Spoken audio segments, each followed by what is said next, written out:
Hi, everybody. Thank you for tuning to this channel. Today on the podcast episode, we got John Skomski. He is a business owner, entrepreneur.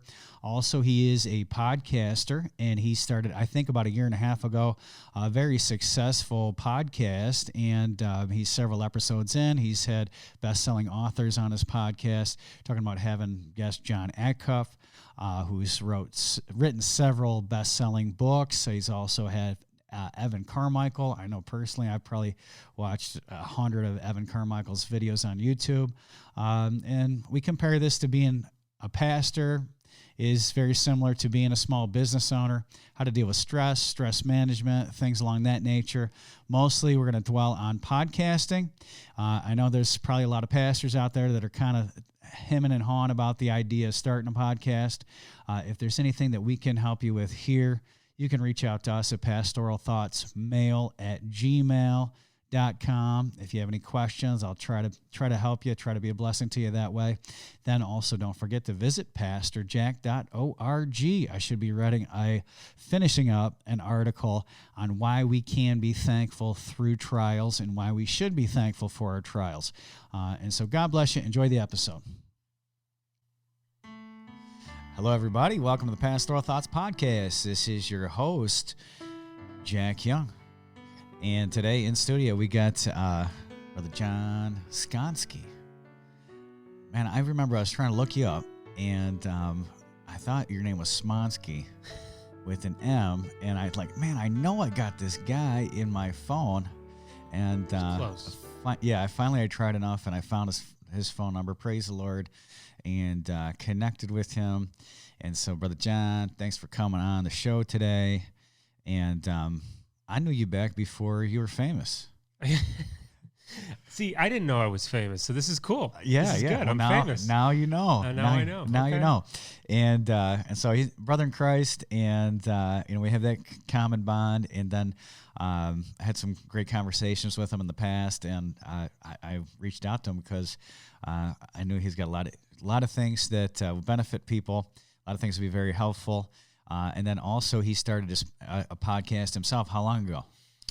August 22. So we're like 60-ish episodes into it at this point. So how'd that come about? I mean, that's a story in and of itself. The quick version is this. Right around December of 21, I kind of had one of those epiphanies. Every so often in life, you reach this point, and it's usually a crisis point, and it's usually a result of other factors. And I won't bore you with those details, but one of the results of it was I knew I wanted to be in a position of influence. And, I have a business, I run the business, and I'm able to make some level of impact. But I really had I really had a passion in the area of personal development, personal growth, in mindset, in how we, think, live, and change. Yeah. So I also have a goal, and it's already starting to become a reality, but ultimately to do keynote speaking in these areas. And the idea of showing up and saying, hey, I'm John, I can speak. Apparently I'm famous, so will you hire me? Without any proof of concept seemed like a little bit of a bridge too far. So instead I said, hey, why don't I start a podcast? I'll have proof of concept. And so you wanted to help out other Johns out there. Really, yeah. Who are struggling with the same things that you're struggling to, or trying to find the same answers you're trying to find. So I'm going to throw you a quote. Rory Vaden, he's the founder of Brand Builders Group. He says, you're most powerfully positioned to serve the person you once were. Yeah, absolutely. And I firmly believe that. So a lot of what I do and how I relate to people is either me trying to relate to an earlier iteration of me, or maybe even the current version of me. And I like to think I'm not the only one who's going through what I'm going through. And what's the name of your podcast? Think, Live, Repeat. So what does that mean? Think, live, and repeat. So it was funny. I can get down in the weeds with things. Ask my wife. It happens. And I agonized over what to call the podcast. And I wanted to capture something that was like, okay, here's what initial thought was: rinse, wash, repeat, right? Like, you need to do this, you need to do it consistently and do it over time, things will change. Then I happen to recall a movie that I enjoy very much, Live, Die, Repeat. And so I was like, okay, that was a catchy little title there. So think, how we think, impacts how we live. Mm-hmm. How we live, done and repeat, ultimately impacts our direction. You go back to thinking. Go back to the drawing board. Exactly that. So a thought becomes a action. Thought becomes a mindset, which creates an action, which creates a habit, which creates a direction. So if you go all the way back to the granular level, it's a thought. Yeah. And so thinking creates living. Yeah. And you just need to do it in repetition. Do you know what the name of this podcast is? Pastoral Thoughts. Yeah. So similar. Yeah. Yeah. So what I think personally with me, back in 2014, I got hooked on the Tim Ferriss podcast. Tim was like one of the first guys out there, and he was at the top of the charge for a long, long time. And growing up in a pastor's home, being an only child, and Dad having in all sorts of very interesting guests, we'd sit down at a dinner table or at a Denny's restaurant, and my father would talk 2 hours for different people. And I'm a audio learner. Like, I'd much rather listen to something than to see it. Yeah. Like, I'm not visual. I'm not really into, like, I'll listen to YouTube. I don't want to watch a screen.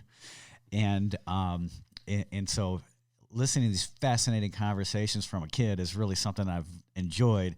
So when that podcast platform or format comes out, it would be 2 people just having a conversation about something very interesting, fascinating to me. I mean, I was like, there was nothing better in the whole world. Oh, yeah. And then this podcast was born out of 2020. Everything was shut down. I thought, oh, now's the time to pull the trigger on that. I've been talking about starting, and we get all sorts of interesting guests in, even without asking them. Like I reached out and asked you, but we have different people coming through the doors of the church that are very fascinating. And I personally get to enjoy interviewing them, and nobody else gets to listen in. Yeah. So this is an opportunity for other people to listen in to the conversation. Yeah, to be that fly on the wall. I mean, think about it. It's the democratization of this medium. Like before all of this was even an option. Yes. You or I would have to go to a local radio station, convince them that our idea was actually worth entertaining, was actually going to bring value to their business model, show up physically. Like there was such an incredibly high barrier to entry. Mm-hmm. And now, I mean, literally for $100 or less, you can start producing a show. And if you're good and the content resonates with people, I mean, you could literally be heard by thousands of people. Yeah. It's incredible. It's incredible. Yeah. You've had in some interesting guests on your show. I have many. Who are some of the highlights? Well, top of the list is going to be John Acuff, New York Times bestseller, keynote speaker. And he was fun, and I enjoyed that conversation so incredibly much because I had him on as the 1-year anniversary. And I knew I was going to have him on before I started the show. Mm-hmm. And that was a lot of fun because I was on a mastermind with him, virtual thing, and you paid a little extra for the backstage pass. Okay. So I messaged him, and my question to him was, and this was in like the spring of 22 before I actually launched the show. I said, what do I need to do to get you on my show? Like, that's going to ask my question. And he's like, get 52 episodes in and then reach out.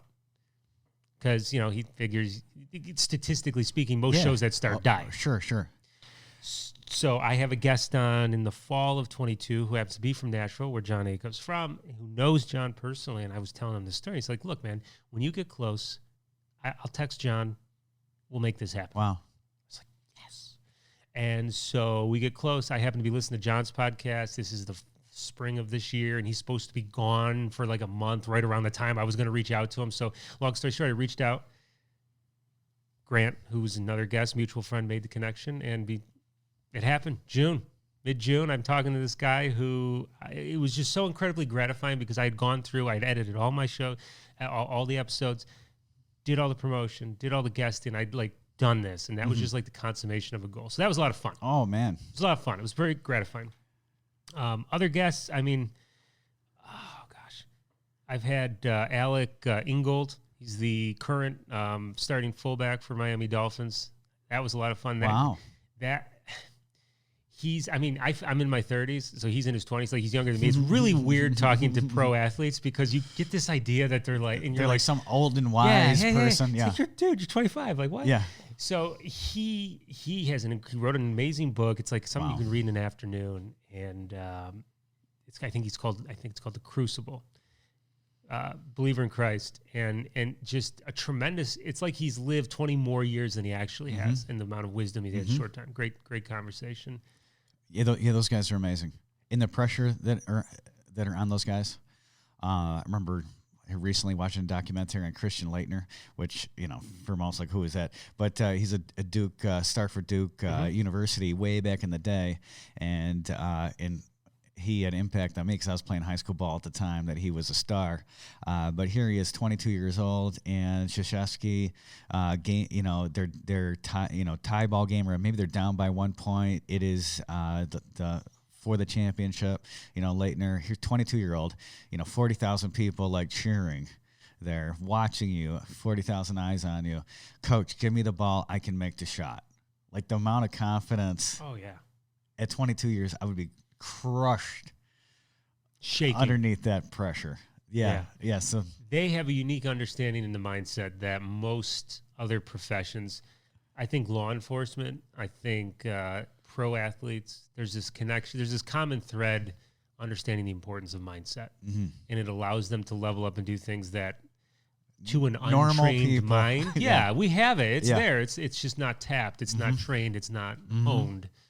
And so that's why it's fun to talk to athletes, because I think they get discounted. It's like, oh, you get paid $6 million to carry a piece of leather across the field. Like, whoa. It's like, if you understand the reps that go into being able to do that, and the time and the effort and the mindset, I think you get a whole different. It wasn't just respect. that they were born talented. No.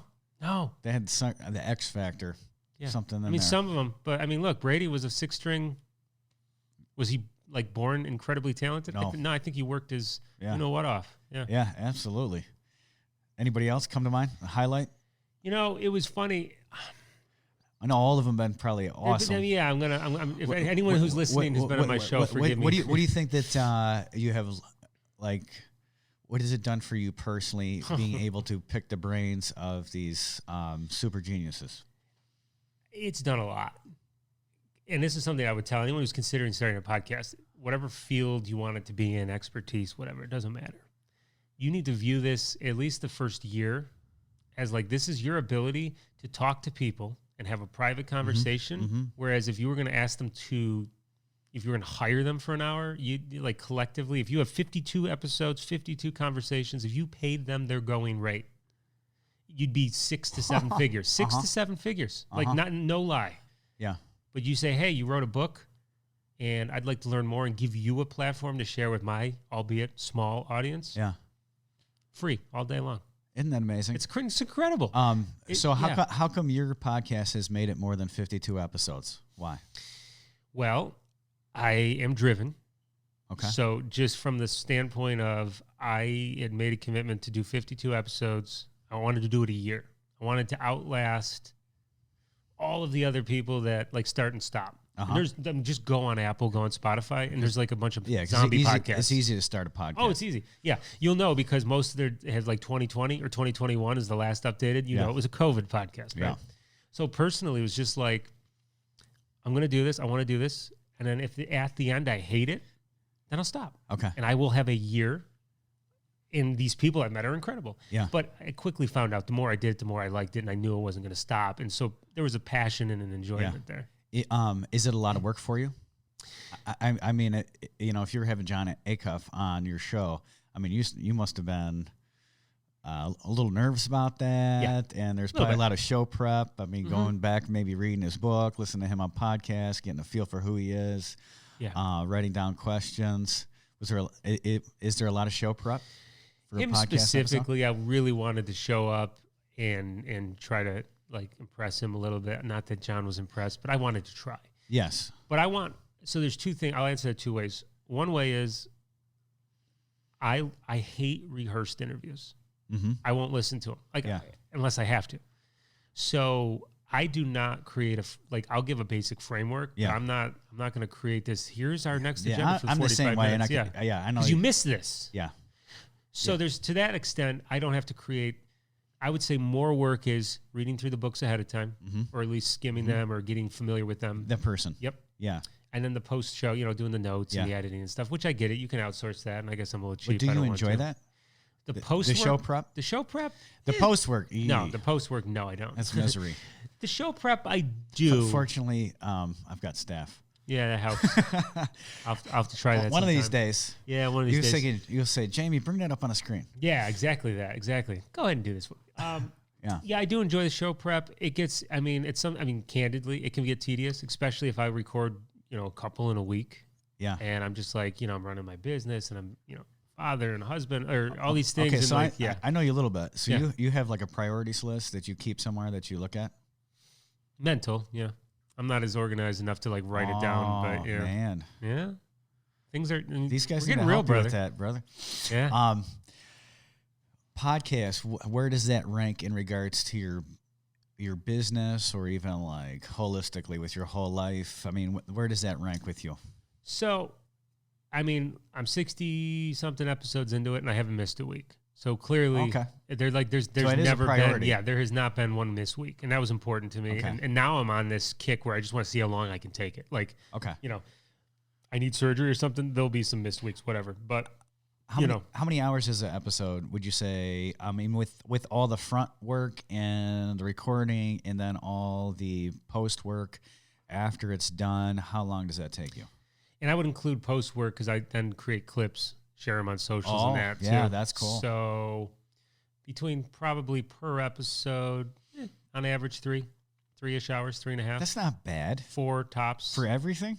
Oh, well, that's, what, you're not talking about if we include book reading and all that, then obviously it's more. But I would say, okay, so minus probably reading. an average at 8 hours a week or something. Something like that. Okay. Yeah, so that's serious. I mean, this is a part of your job. It really kind of is. Yeah. I view it that way, though. So we have a lot of pastors ministry people listening. The reason why I don't even know how many episodes we've done, but I think it's probably 100 or 150 something. That's you lost count. Yeah, I have.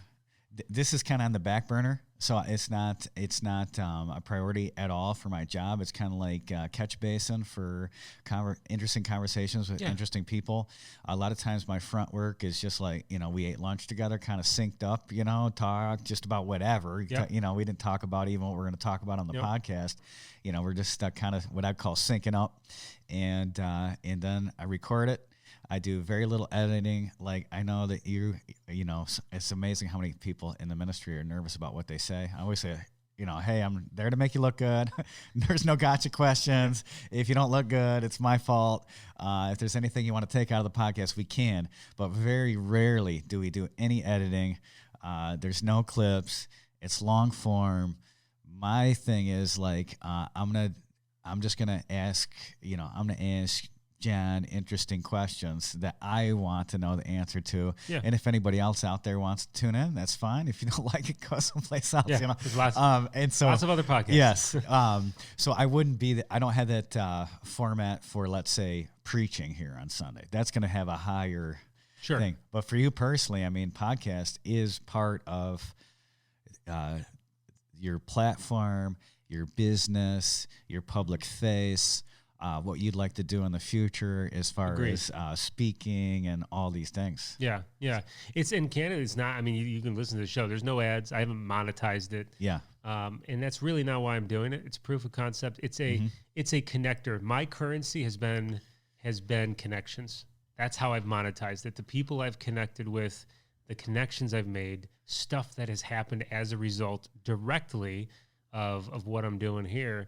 Has paid in spades more than any kind of hourly rate would have. So if you I don't want to scare people away. Like, you want to start a podcast, like if you ignore the book reading, let's say you don't even read the person's book, like you literally show up, you record, maybe you do minimal edits and post. You can do it in 2 to 3 hours a week.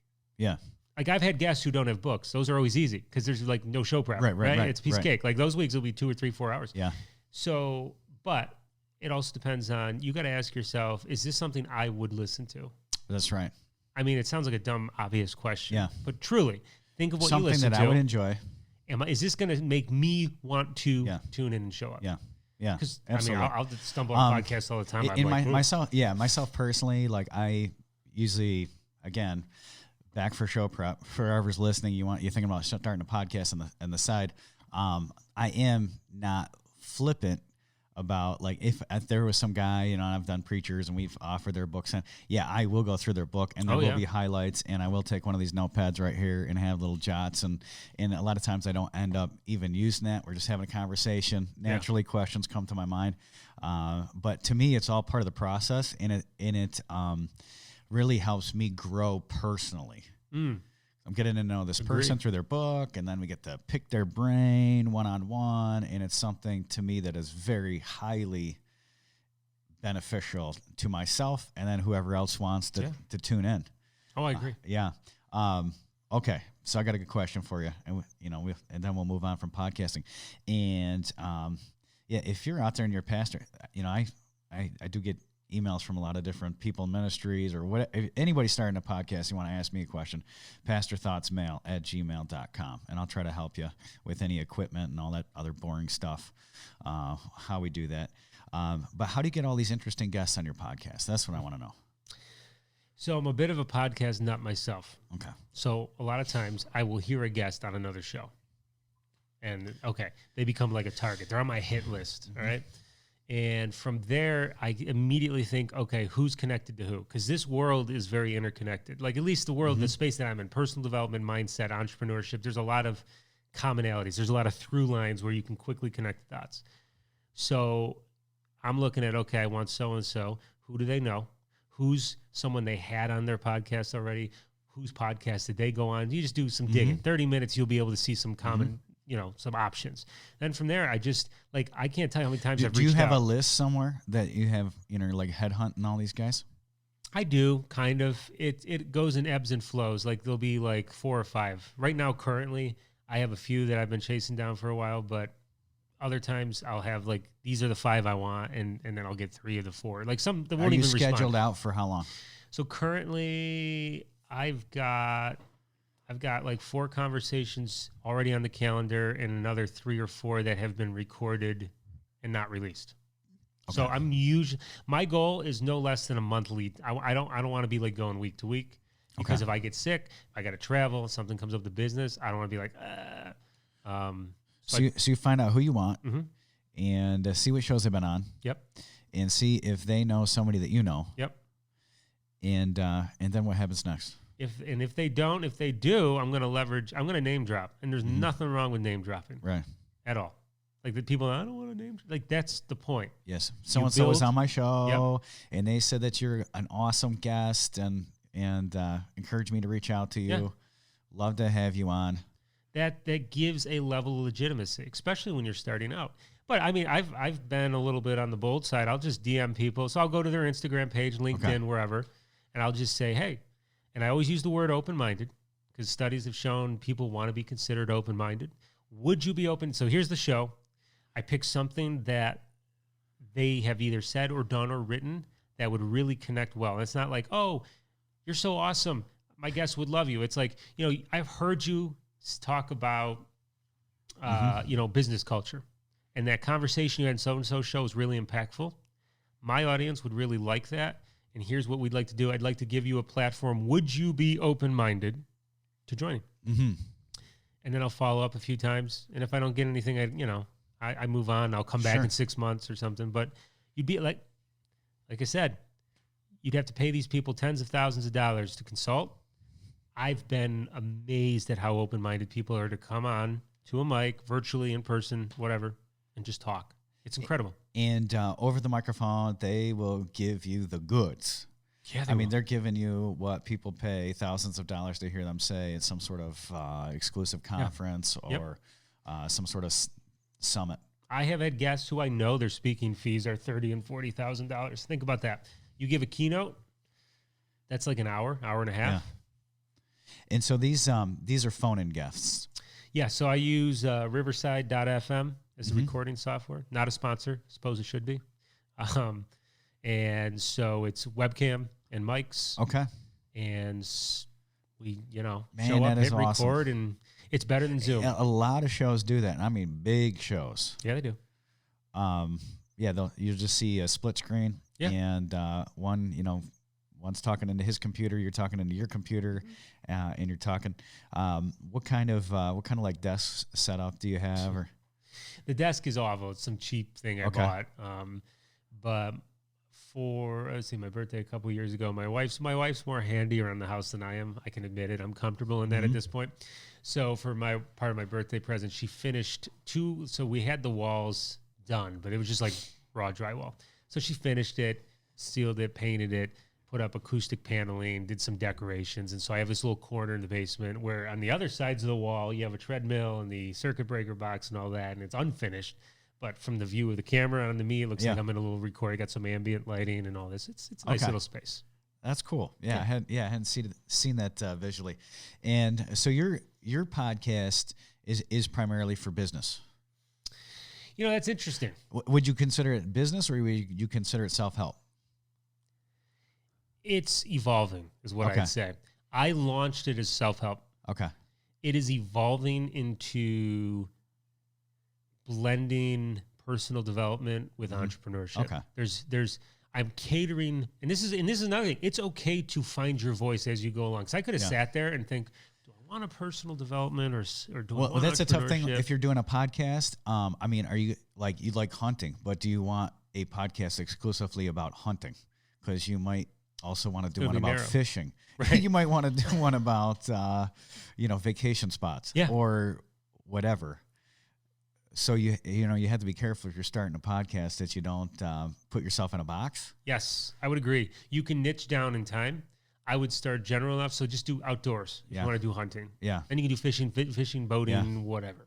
So for me, it was personal development, and there was a lot of crossover between entrepreneurship and personal development. Yeah. And so what I found is I've evolved into more of an entrepreneurship model focus, but inevitably there's personal development topics and concepts and mindset that come up. There was something with this one. Again, this is a little bit different than yours because yours is an integral part of what you do.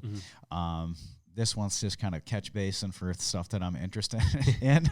But Tim Ferriss would say, and he's got some great podcasts on podcasting as well. I mean, he'll give you good, interesting questions to ask. And one of the things he said, the Tim Ferriss show was not going to be the Switzerland of podcasting.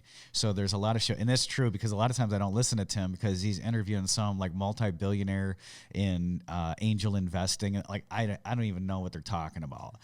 So I got to go listen to something with some knuckle dragger who speaks my language. But he'll bring in people that only maybe he said 10% of his audience would really like, and the other 90% could take it or leave it or just go ahead and leave it. But that is him. But he's just his own show. But I've kind of personally at this point in this podcast just taken that like, okay, if people are interested in it. In that particular one, great. If not, some people are not going to be. They can just move on because this is about what Jack is personally interested in. Yeah. Well, remember too, it's evergreen. Right. So somebody 2 years from now can go back, discover your show. Yes. And I've seen that. Yes, absolutely. And same with some of the most popular episodes that have been on this podcast are years old now. And when you get the little YouTube or I do Anchor, which is free a platform. Some of the most popular podcasts are ones that have been a couple years ago. And when you're talking about evergreen, if you're not talking about like newspaper stuff, politics, and yada yada, that's true. That's not evergreen because that's old news tomorrow. Yeah. Right. But if you're talking about things that truly matter, they're going to be helpful to people 10 years from now. 100%. Or whatever. Yeah. Evergreen episodes. Yeah. Yeah. Yeah. That's something good. Yeah. And that's the neat thing about if you discover a podcast that is evergreen, like a self-help, self-development, good podcast, man, you can go back to the beginning. I've done it. Yeah, and listen all the way through. You go all the way back, and you just I got a gold mine. Then you camp there for a month or whatever. And yeah. Tell us a little bit about your business. Let's tie the business into the podcast. So I started in the financial services industry in 2014. So going on a decade, and it was kind of funny. It was one of those things where I was getting married that year. And one of my very few promises I made to my father-in-law at that time was, I will have a a sustainable job by the time I marry your daughter. And luckily, our wedding was in December, so I had a whole. I was looking before that. But anyways, long story short, I started a firm. Quickly decided I liked the overall industry and wanted to be on the front end rather than the back end. So I had entered in as more or less a paraplanner, somebody who's building the financial plans and kind of doing that, and not necessarily meeting with clients. So I quickly realized, given my nature, what I want to do, I want to be the ones meeting with clients. I want to be the ones, So, you do the licensing and all this stuff. Took a year to kind of like be quasi, where I'm sitting with clients, but I'm doing so under the tutelage of a senior planner. Okay. And then in 2017, cut salary and hung a shingle. Now, I did it at the firm I had started at, but I was no longer under payroll, and it was kind of like the John show, and you're either going to sink or swim. And, that was, at that time, we had just had we were buying our first house that year. It was a big thing. Yeah. Yeah. To go from that. And then it's grown since then. And what's the difference between having your own business and working hourly for somebody else? Well, I've heard different variations. The one I've most currently identified with, I heard someone say recently, is we choose to work 80 hours so we don't have to work 40. And there's been times, it's not always like that. Like, frankly, it's much easier than that now. But there was a time where it's like, why am I doing this? And candidly, there were times early on where I was like, okay, I'm just going to get out of this. This is ridiculously hard to gain traction. Did you have to go back to the drawing table a lot of times and like draw boundaries so that you weren't working 80 hours a week and so you were able to spend time with your family? Yeah. Even now. I mean, look, with the podcast, I do some consulting work with what I'm trying to do with speaking, and I'm running the business and growing that. What were you doing in Denver?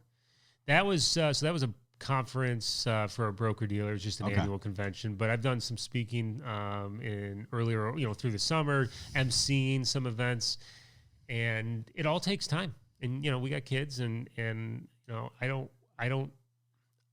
kind of, maybe it's delusion, but I try to, one of my founding or guiding principles in life is more often than not, it's both and it's not either or.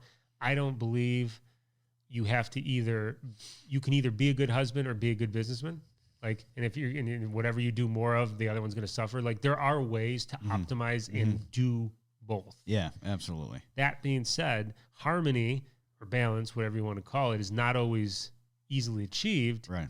And I found myself basically, I will bias one way and then I'll realize I'm getting out of sync. And you're correct. And I correct. And I'm just like driving and texting. I don't do that, but if I were to do that and you see those people going, that's me. And sometimes I call my own stuff on it. Yeah. Other times my wife will be like, hey, it's, kids would like to see you. Yeah, I'd like to see you. Don't forget that you are a father. That's right. So it's a growth experience. Yeah, I would say this the same way. If you're in the ministry and you care and you're not lazy. Those are some good caveats. Yeah, because it is very, very similar to having a small business. Sure. Like having a church is like having a huge family. And so you like never take a day off of being a father. And then in essence, you never take a day off of being a pastor, and you can get pulled in and you tend to overwork at things you love. Yeah. Like if you hated the ministry and you were a pastor, well, you're not going to work too much in the ministry. You're going to mail it in. Yeah. Yeah. And so, yeah, you can get sucked in. I know in this last month, I've been up at church at least like a month straight. Like this is my day off. I'm sorry you've come. Yeah. No, but the thing is, I love, But you're doing what you love, yeah. Right, yeah. right. And so the problem is, you got to go back and orient yourself and structure yourself. Yeah. When you have a small business, man, and then last night, laying in bed, I'm thinking, okay, I need to do this, I need to do that, and and it's the end of a Sunday night, thinking, man, this next week's going to be a big one.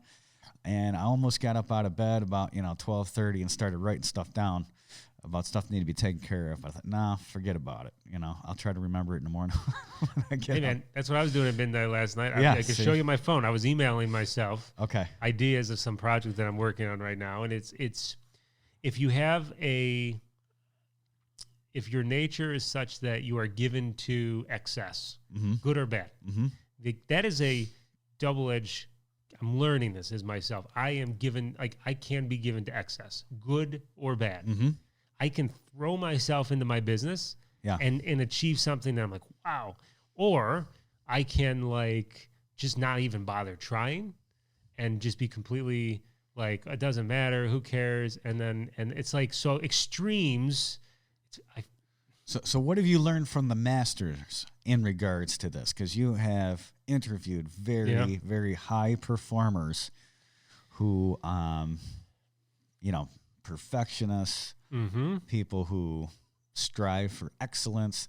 How do you think that the ones that you admire and appreciate and have had a good life, what do you think are some of their secrets? So one particular, Grant Baldwin, he's the founder of the Speaker Lab and keynote speaking. Now, he started as a keynote. Ironically, he was a youth pastor, transitioned out of that, started keynote speaking, now launched a company to teach others how to keynote speak. So he's got kids, wife, all that. And one of the things he said he learned was having the conversation ahead of time that, is this a season or is this just the way things are? Mm-hmm. So it's really important to make that distinction because with keynote speaking, there's certain seasons. There's conference seasons. It's usually not July, right? It's going to be the fall. It's going to be spring, whatever. It's not going to be Christmas time. So if you know you're going to be exceptionally busy for 6 weeks, but you also know But there's light at the end of the tunnel. the next 6 weeks you're going to be home while everybody else is at work, it's doable. Mm-hmm. But if you don't communicate that to your spouse, to your kids ahead of time, that can be missed. Say, look, the next month I'm going to be super busy. After that, we're off to Disney, whatever. Yeah. So there's that. I would also say, so I had another guest on, Scott Ferguson. He's got a great podcast. Talked about, he doesn't believe in balance. He says he believes in harmony. okay, So balance implies that, again, equal slices of the pie. Or, again, one or the other. If you think of a seesaw, it's not like it's a multi-dimensional 6-way seesaw. It's either work, family, da. He says it's harmony. You have an orchestra. You have a band. You have woodwinds. You have brass. You have piano. You have strings. You have percussion, whatever.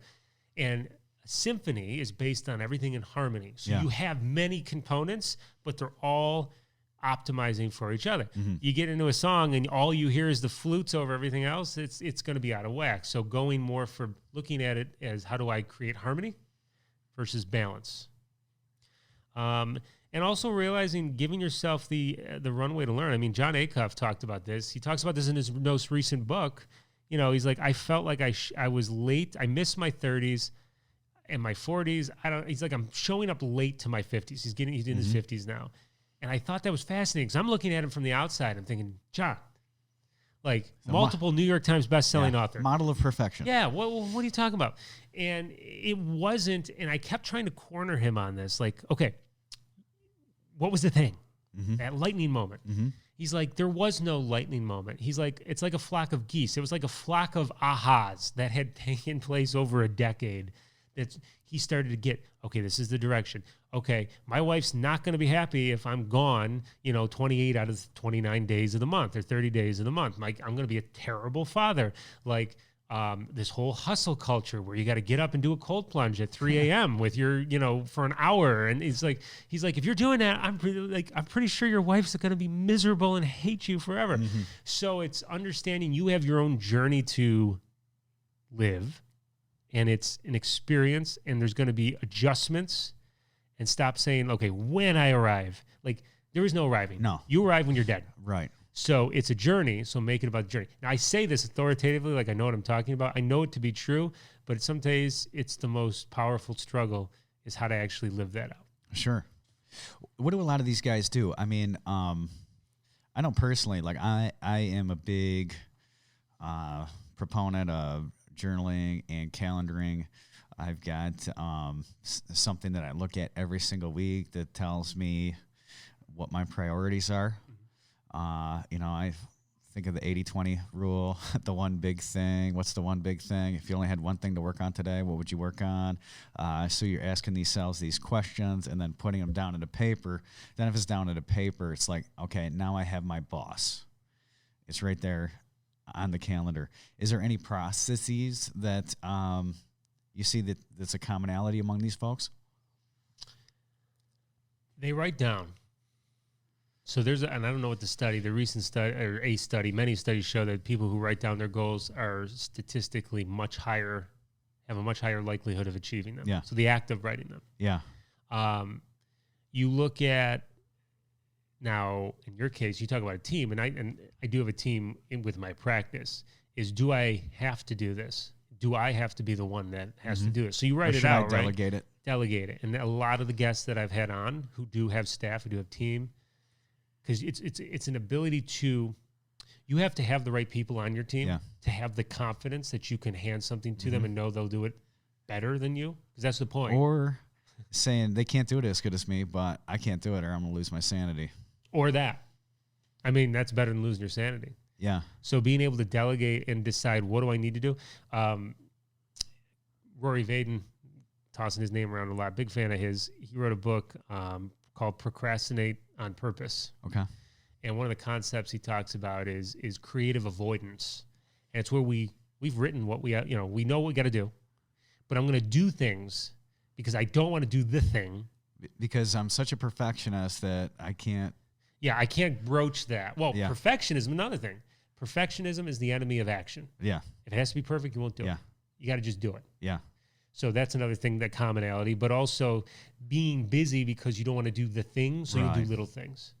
So I know I got to write everything else because, and then the one. So I'm busy, but all you're doing is trying to creatively avoid the one thing that you know you got to do. Yeah.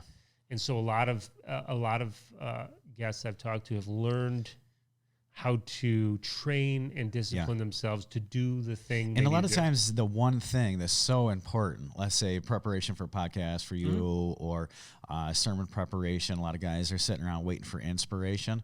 And like inspiration comes after perspiration.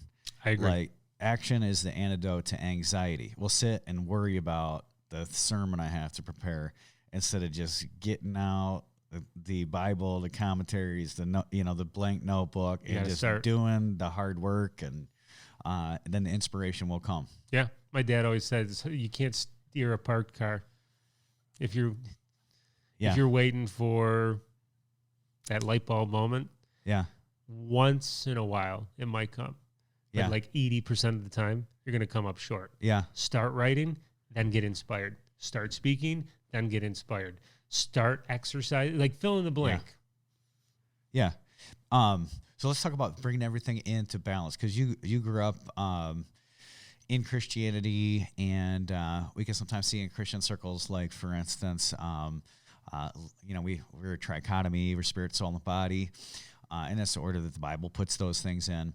But for instance, like pray for my health, and I'm eating, Big Mac and French fries, or talk about the matter of anxiety and taking care of anxiety is in your whatever. Sometimes as a Christian, perhaps we can, instead of action, we're leaning on. We're expecting the Lord to work, where we're supposed to be the ones to implement certain things into our life to help us. Mm-hmm. Is there any things you learned along the way? You have an hour? It's funny. I've been very open. My podcast, like I said, is business and mindset focused. I've had, I make no distinguishing, factors of whose religion or affiliation comes on. So I've had some really interesting conversations with people of all religions, of backgrounds, and I'm very open about my own journey and struggles and things that I've worked through. One thing I've seen a lot is in Christian circles is this default to inactivity because it's viewed as a virtue, because you're allowing God to do the thing, or to heal the thing, or to fix the thing, or to change or lead or whatever. Now, it's, I'm no authority on this. First of all, caveat. Right.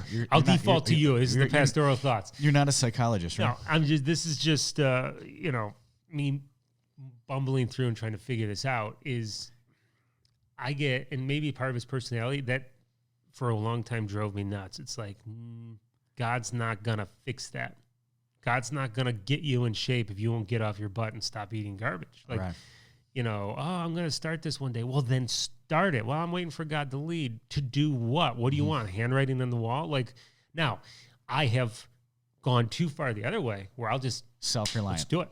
Yeah. I got this. I'm going to figure this out. And and in some cases, I can tell you one example. I spent the better part of 2022 focused almost entirely on buying out a partner that I ended up walking from the table at like the 11th hour, like 11:59 of the deal. Like, nah, this isn't going to work. This is not a good fit, and I shouldn't be doing this. Like, had I taken time to pray, consider, think, really analyze rather than defaulting to action, I could have probably saved myself months and an inordinate amount of stress. I probably took days or weeks off of my life in terms of the stress I went through to get to the point of walking away. Mm-hmm. So there is something to be said for that. But specifically in the area of mental health and anxiety, everything was fine in 2019. Life was great. And then in 2020, everything wasn't. It really had nothing to do with COVID at that point. It was, my wife had 2 major health issues that could have ended in death. And watching that happen like full scale at home, rocked and then your world. The ER, rocked my world completely. And then, oh, by the way, COVID had just hit. Nobody knew what was going on. Everything's shutting down. Everything's weird. Yeah.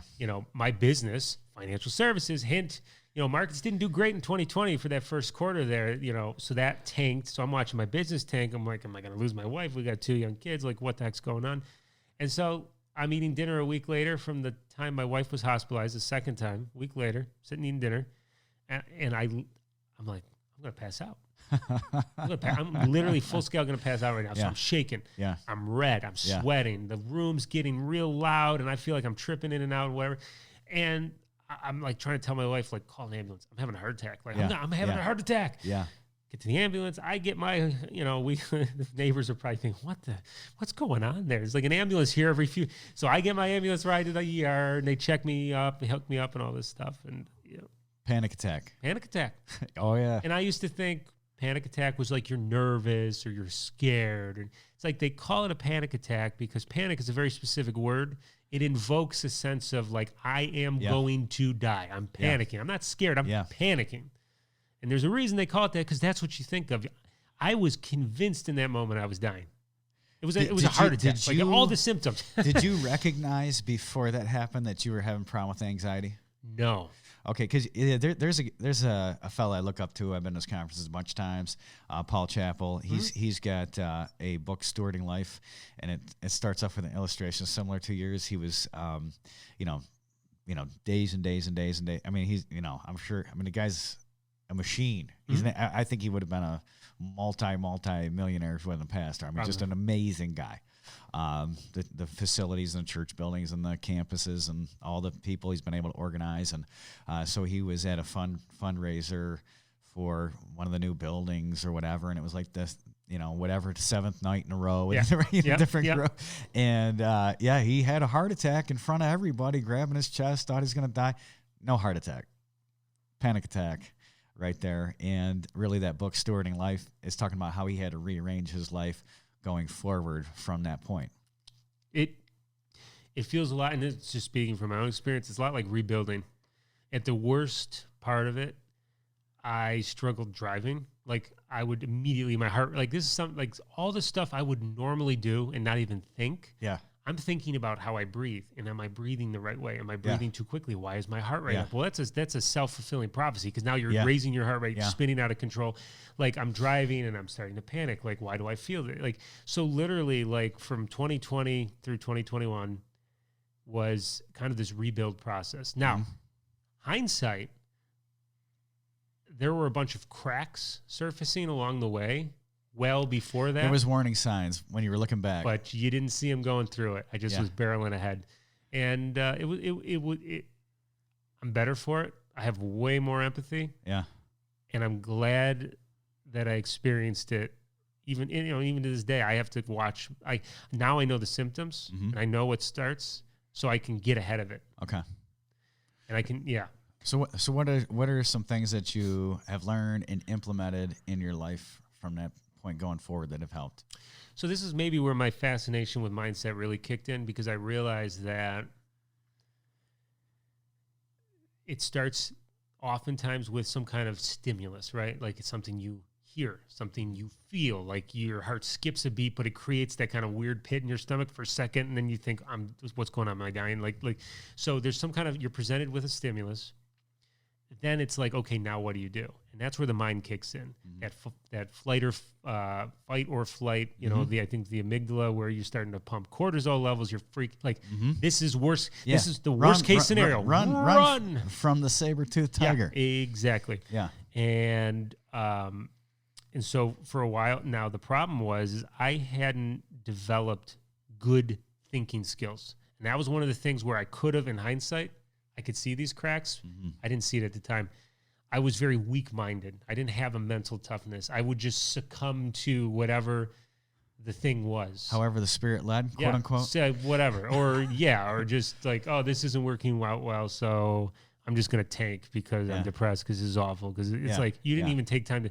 So I've had to build the skills and continue to build the skills of how to think and train yourself so that when the stimulus comes in, my first thought is not, whatever. It's, okay, been here before, heard this, seen this, felt this. Yeah. Where do we step? And then what I ultimately learned was, this is also where God comes in for people of faith, people, Christians who believe, is at that moment you ask for his help. And I think the problem was initially early on in the struggle, I was well-meaning people would be like, brother, you just got to pray. You just got to read. Like, just trust God. And I'd be like, yeah, if I had my hand chopped off, you wouldn't ask me to go pray. Like, this, let's go to the doctor. There's a physical thing going on here. Yeah, what action? What do I need to do? And the problem is I was so off-put by that. I was obsessed with figuring out what I needed to do at the expense of no connection to God over it. Yeah. So take care of this external pressure, take care of this external thing, take care of that external thing. And then the end destination, as you're talking about, there'll be this placid, perfect day when everything is correct. Yeah. Well, the therapy and the coaching, the breathing exercise, all these things. And I was realizing, okay, I'm missing something here. And then when you have that understanding, you can read like 2 Corinthians 10 and read about mindset and Philippians 4. Philippians we 4. were both of those places on Sunday, believe it or not. Yeah. Well, they work. And it's not an either, again, not either or. It's not, I either implement scientific exercises to put myself in the right headspace. God did not make you just a spiritual being. He made you a physical being, and he put you in a physical universe, and you, knowing that you're an eternal creature, are living in this physical space at this present moment. And Jesus said, occupy till I come. So you're living in this present evil world. And there's going to be stressors there. So how do we deal with it? I mean, how do, in counseling, if someone, you deal as pastor with people with anxiety all the time, we could say it's epidemic in our particular day and age. Agreed. We do live in a unique time. Back 100 years ago, you didn't have all this external stimulus all the time with screens, and we always have something input into our head. We never have time to clear our minds and just think. Where 100 years ago in America, most likely we lived on a farm and you're staring at the backside of a mule for half the day. When you're plowing your field, you have a lot of time to decompress and just to think about life. Where now in our day, we're race. But dealing with people with anxiety and mental trouble is something that you're going to have to deal with all the time in the ministry. Yeah, and if you're in the ministry, and just from somebody from the other side of it, to the pastors and those who are in positions of authority and leadership, it can be both. So number one, it's incumbent on you to understand the brain, understand how the brain works, the hormones that show up in the moment of panic, the physical sensations that these people are feeling. They're not sitting there, especially if you haven't experienced it. And I had no idea. I had a friend who had gone through this long before I did, and I had no clue until I went through it. So understanding the physical aspects and then learning how to marry the spiritual to it. It's both and. Here's the breathing techniques you need to work on. Here's go for a walk, whatever the, things happen to be. But by the way, not at the extent of the spiritual. Right. call out to God, pray, meditate, all those things. And I think that's probably the combination that works. Yeah, absolutely. And I would call it a holistic approach. And I'll deal with anybody who has anxiety all three ways. And say first, let's start with the spiritual. We wrestle not against flesh and blood. So this is a spiritual battle. And, the Bible tells us, like Philippians chapter number 4, the focus of your thoughts, the Lord. The Lord is at hand. And then there's a filter for your thoughts, whatsoever things. And then there is a construction of your thoughts. If you do these things, the peace of God will abide with you. And so there's mental, spiritual exercise of prayer and meditation upon Scripture, but then also you're an emotional being, your spirit, soul, and body. If you are around people, whatever community you're with, your temperament is going to move up or down to the temperature in the room. Yep. And so, who do you have in your life, and who helps comfort and helps, stabilize your life? Who's your community? And then, the physical components of your life. We were not meant to sit on our rear ends for 16 hours a day and then go to bed. No, like for sure. All of our ancestors for thousands of years were moving. They were in elements of heat and cold, and they squatted down and stood up perhaps hundreds of times in a single day. And so you have to get that physical stress out of your body. You got to have to exercise, whether, if I'm talking to some, hey, it depends on what condition, can you go on a 10-minute walk every day? Yeah. That would be good. That'd be a good start. Start there. And your cardiologist will thank you too. Yes. And I think that there's great, because of our modern platforms now, there's a great cross-pollination of ideas. Like we have a sauna, I have an ice bath. I love CrossFit. I love running. And to me, that mental and physical pain and suffering first thing in the morning makes the rest of the day easier. It's true. There's something to be said for and that. If you can get that, if you can get in an ice bath where it's like 40 degrees, and you can be in there for 2 minutes and breathe like that. Anything else that happens to you in the day, it's you've got a big, your body's already dealt with the stressor that day, so it knows how to go ahead and calm itself down. So these particular things help you. It's just like all these self-help gurus for a Christian. They're going to help you in this physical world, but don't follow them as your spiritual leaders. That's the only problem I see. Yeah. We're talking about if you go to Tony Robbins, there's a reason why people pay $5,000 for 3 days of Tony Robbins. Yeah. Oh, more than that. Yeah. Yeah. Well, and then they offer you the $15,000 package, and then the $30,000, and then there's a $50,000 package. That man knows how to make money. And people will pay that. They will. And the reason why, it helps people get to a certain goal point. And and he's been doing that for decades upon decades, still able to charge the same amount. Because it helps them to get from point A to point B. Myself as a Christian, though, I'm not going to spiritually follow Anthony Robbins to wherever he's going in the spiritual realm, but there might be some mental, business, physical things that would be, a help and a benefit to me. Yeah. Well, I mean, we think about it okay, exercise, right? CrossFit isn't in the Bible. Newsflash. No. I know people who do CrossFit. I think they do believe they do believe it's in the Bible. Yeah, they do. Yeah. And it is a cult. It is a cult. Yes, it is. Yes. We have secret handshakes. Yes, I know. Exercise is in the Bible. It's not going to tell you how many reps to do, how far to run. Yeah. It's not cooking, maybe other than some very basic biblical recipes. It's not going to tell you how to sear a steak. It's not going to tell you how to, make chocolate chip cookies or so there's all these things that aren't in there, yet we do them, right? But then suddenly in the world of mental health and anxiety, it's like, oh, well, it's not in the scripture, so that must not be biblical. Well, you run, you bought a pair of Nikes and you did research on compression shorts and noise canceling earbuds and all. So just be fair about how you meet this out. Let's not unfairly stigmatize or create this we do in all areas of life. So let's just be consistent. And so, everybody, I'm counseling, you need to be praying about this. Mm-hmm. Okay. Yeah. Then we need to be doing, Yeah. That is not the end all right there. Right. Is you're saying thought, then action. Yeah. then Start then with repeat. prayer. Start with reading. Okay, great. Now what do I do? And then rely on God's help to do the things that work with the way that He designed you to think and feel and all of that. Yeah. It and can don't get work. stuck in a box. And, it's amazing how many, people would think, that, emphasis on exercise or ice baths or sauna or breath work, which it's funny because people are like, breath work, man, that's satanic. Really, breath? Yeah. I think that's the first thing that God ever gave us.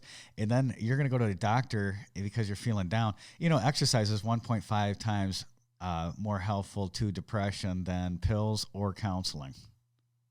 That's a tested fact. Mm-hmm. The problem is people want, to go to the doctor and get a pill to offset the rest of their lifestyle. Like, I'm going to eat fast food. I'm not going to exercise, and I want to go to the doctor to get a fistful of pills to offset my bad behavior. Now, my wife's a pharmacist, so, I mean, hey, we... And now we break for a sponsor. Yeah, right. Sponsor. Pfizer. Merck. Brought to you by Pfizer. And so I'm going to say, breath work or, or doing this other, woo-woo stuff, that's satanic, but you're going to go to a medical system that has sacrificed 60 million babies on this altar. Humans are. The more I live, and then look I haven't lived that long. I'm in my 30s, so all these seasoned people who are listening to the show right now are like, "What does this guy know?" Like, here's what I do know: people are wildly inconsistent. Yes. They apply what they want to apply, where they want to apply it, how they want to apply it, and can completely shut off the fact that they're doing something totally different in another area.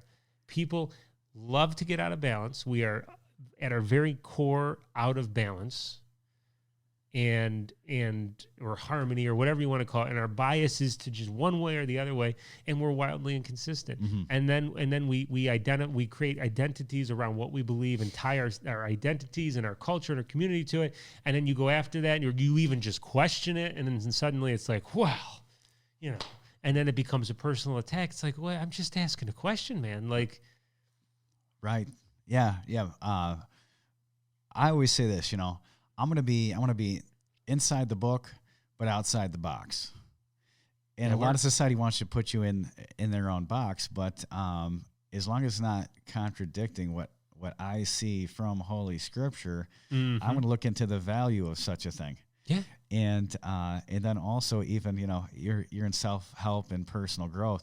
There's a lot of people out there that can help you in various secular areas of your life tremendously. Yeah. So, if I want to be if I want to invest on the stock market, the person I'm investing with doesn't have to be a Christian. True. And, if I have a lawyer that's going to handle the laws of the land, he doesn't have to be a Christian. And so, you can learn from other people as long as, again, from a Christian perspective, spirit, soul, and body. Okay. My first priority is my walk with God. Mm-hmm. And then all our other relationships are going to come through this. Here's the filter for what I'm going to practice in my life. Is it contrary to Scripture? Okay, I'm not going to do it. Yeah. Is there allowance? Yeah. It's okay. It's a filter, and it's Scripture, not dogma. Yeah, right. We cross the two, and and I always whatever. I look at you. You cut an imposing figure. You clearly work out, right? Yeah. But there's a lot of pastors who, they could benefit from listening to a guy like David Goggins or Tony Horton. Right. Or fill in the blank. Yes. Right? It's like there's some benefit there. Like you have to what the starting point, know the fundamentals of where you're starting from, and then have the filter. I think you said the word filter, and I think that's important. Because that's really what we're called to do, is to filter. Paul did it, for crying out loud. like he was referencing poets. Right. He was using sports as analogies. A lot of sports illustrations. Mm-hmm. And in that culture, at that time, sports was huge. Olympic Games and all these competitions and whatever. So he drew on those because he had an understanding of them. I don't know if Paul went to, the local kick the stone game or whatever they played then. Right. But he at least had a fundamental understanding to make or relate. God breathed, by the way, inspired. Mm-hmm. And so, but I'm pretty sure he didn't become derailed by that. And I think it's this idea that, now again, you gotta use discernment and common sense, and we'll never solve it. And it's at the end of the day, a filter, like you said, I think is really important. Yeah, you have a framework, and then you can take in other input, but filter it through that framework. Yeah, filter it through Scripture, and there's going to be some stuff that's going to be super, super helpful to your particular life. Yeah, again, if you were, if you're cooking in the kitchen, are you going to make sure that the cookbook was written by a Christian or, what? No. In King James English. Yes. Yep. Exactly. Well, let's talk about the future real quick. Okay. Planning, because we're, talking about personal development, and part of that has to do with planning. Is there any strategies, techniques, or thoughts you have about just laying out the future? Do you have any principles for that? And do you have any personal goals for yourself? I mean, what's your 5-year plan? What's your 10-year plan? And just broadly speaking, in life planning, yeah. So I like to, a couple things. I mentioned it earlier, we're going to say it again because it's right where I am right now, is not living this if-then reality, but while I'm doing it. Not if, but while. I'm not going to be happy and satisfied and accomplished when this happens.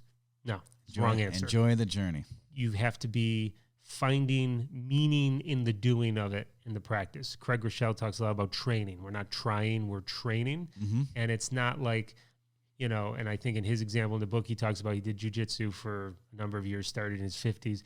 And he basically gets beat all the time. Mm-hmm. But he talks about himself as if he's a winner because he is a jiu-jitsu, whatever belt he is, practitioner in training. Mm-hmm. And so I'm really trying to make that a focus of, okay, whatever I'm trying to do, whether it's how I am a husband, a father, a business owner, whatever,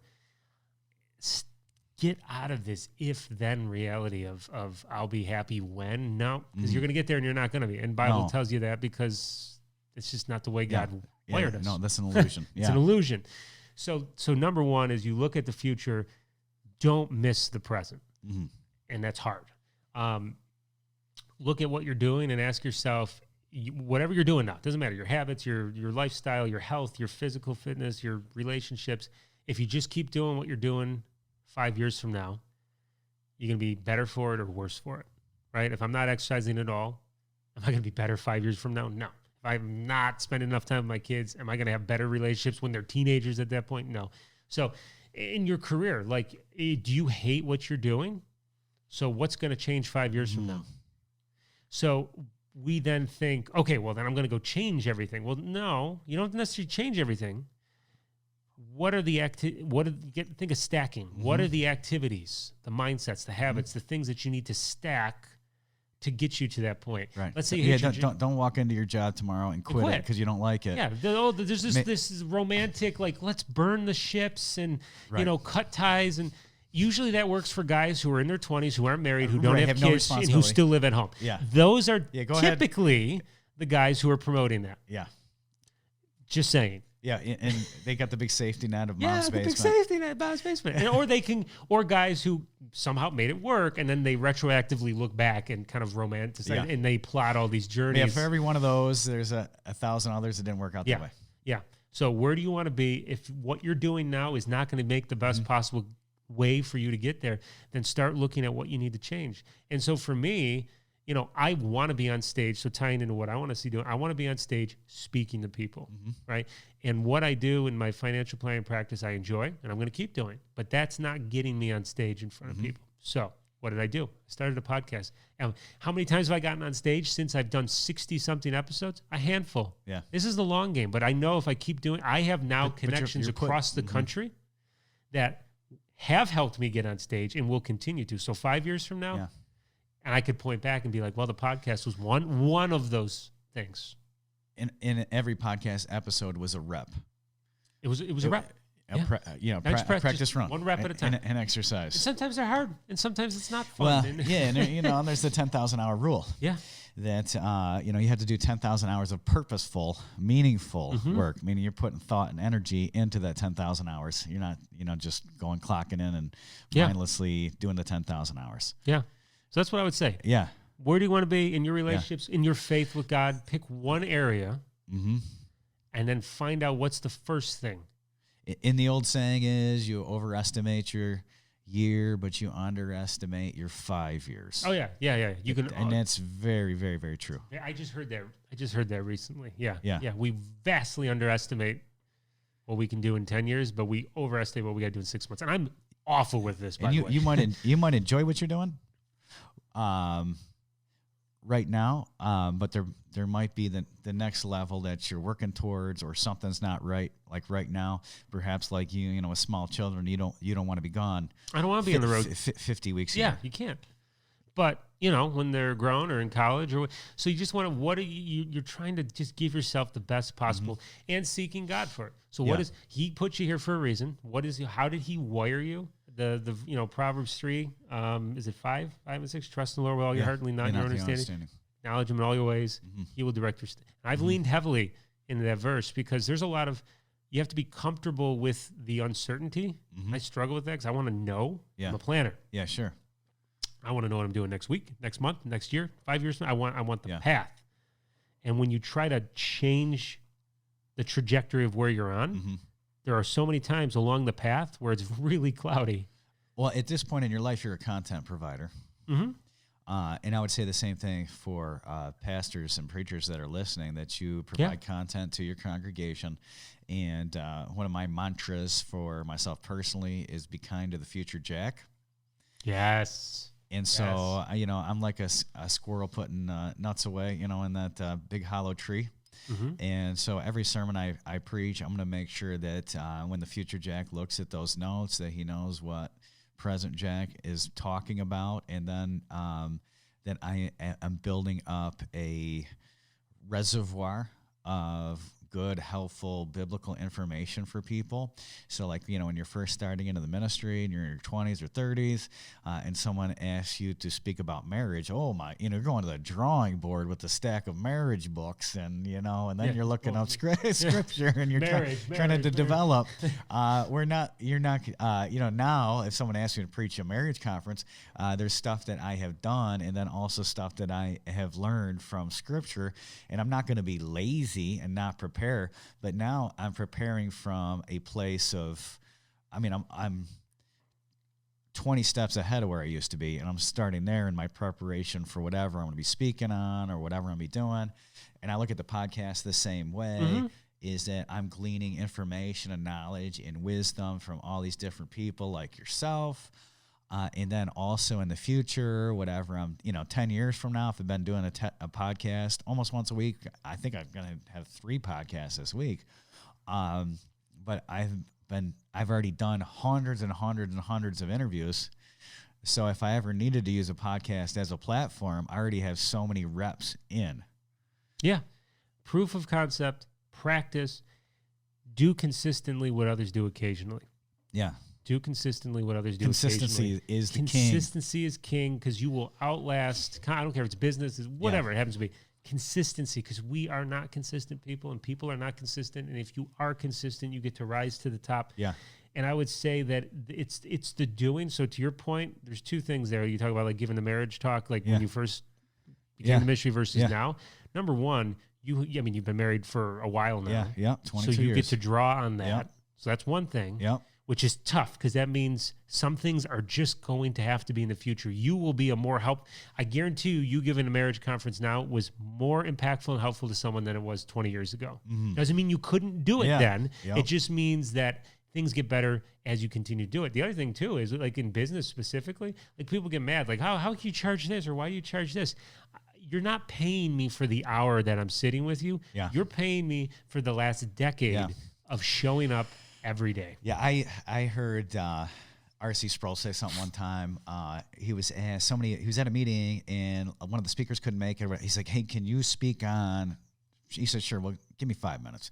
And so he just went in the room 5 minutes and just, looked at a few scriptures and put a few notes on a piece of paper, came back and okay. And he got up and spoke on that particular topic. And when he was done, the guy came up and says, did you really only take 5 minutes to prepare that? And he said, well, 5 minutes and 35 years. That's it. Yeah. Yeah. That is it. Put that reservoir in the bank, man. In the bank. Well, hey, John, thanks for being on. And where can people find you? So the podcast, Think, Live, Repeat, on all major platforms, and you can follow me on Instagram or Facebook. What's some episodes that you would say, Ooh. Go to my podcast, look for this or that episode? Okay. John Acuff's episode 52, which I titled "If You Cold Plunge at 2 a.m., Your Wife Will Hate You." Do that one. It's a classic one. Now, just the story, I think your audience would love it. My second episode, which technically in my conversation, all that was not my finest. I was still getting in the stride. Yeah. But Chief Diaper Changer, and I had a guy on there it was an amazing story. His son was born with special needs. He quit his job to help care for a child, and Eddie, I'm dropping his last name at the moment, but anyways, episode number 2 was incredible, and the third one I'll give you Andre Young. I don't remember what episode it was. It was probably 20s. Andre Young, I think the title was Stop Voting for the Third Graders. Something like that. Yeah. And his parenting and just life advice, I was just like, wow, this dude's got it. It was just super helpful. So those are the 3 that come to mind. Beautiful. All right, man. Hey, come on again. Anytime. Jack, this has been great. Thanks for having me. God bless you, man. Yeah. Thank you so much for watching or listening to the Pastoral Thoughts podcast. We'd love to hear from you. Please reach out to us at pastorthoughtsmail@gmail.com. Also, if you want to check out more about our ministry here, you can visit pastorjack.org. I do have a blog that I do write. I'd love to have you as one of my subscribers there. Also, if you enjoyed this video, please like, subscribe, and share. We'd love to hear from you. Thanks again for listening. God bless you.